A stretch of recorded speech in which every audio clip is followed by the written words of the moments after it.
Today, I just want to run through a couple of fallacies with you. These are just flaws in an argument. So, a lot of times, these are used in propaganda because they can be really subtle and they can trick whoever's receiving the message into believing something that is just false.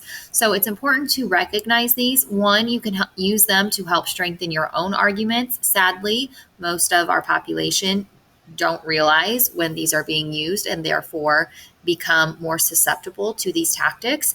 But more importantly, as the receiver of a lot of messages. And again, your guys' generation received more messages than any other generation before you because you have the internet, right? So you're constantly bombarded with these things. It really is your responsibility to be able to decipher what's real and what's false. So the first fallacy is hasty generalization. This is just when you make a generalized statement about a group of people or about a thing without having the data to back it up. So stereotypes would fall under hasty generalization. So keep that in mind too. A couple of examples here. Frat boys are all drunks. We've probably heard that before. Again, when people say that, I don't think they intentionally mean any harm by it. However, think of how that being said over and over and over again might create some unconscious bias in our minds. Like, what might we assume about someone in a fraternity that's not really fair or accurate? This example down here, my roommate said her philosophy class was hard. The philosophy class I'm in is hard, so all philosophy classes must be hard.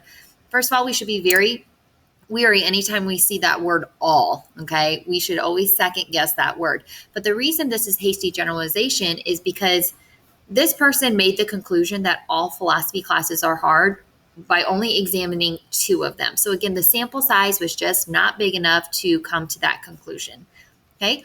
Our next fallacy is called either or. You guys do not need to know the Latin term, so we'll keep it in English. Either or. This is when someone pretends like there are only 2 options, right?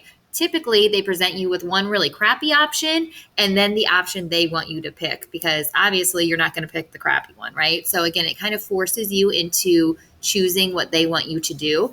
If we look at this example at the bottom here, Caldwell Hall is in bad shape. Either we tear it down and put up a new building, or we continue to risk student safety. Obviously, we shouldn't risk anyone's safety, so we must tear the building down. Obviously, if your parents were in a PTA meeting, none of them would raise their hand and be like, yeah, let's risk our kids' safety, right? No one's going to choose that option. So again, in that example, they're forcing you to choose the tear it down option, right? Hopefully you guys realize, right, that those are not the only 2 options that exist, right? We could probably throw in option number 3. Let's renovate the school, okay?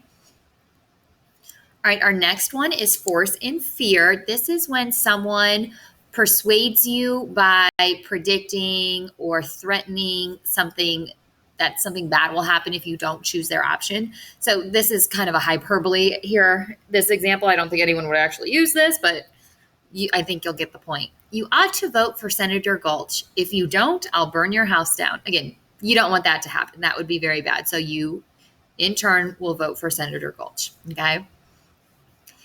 And the last one for the day is the bandwagon appeal. You've probably heard of like a bandwagon sports fan before. This is a same concept. It's this idea that you should accept something because a large number of people are already accepting it.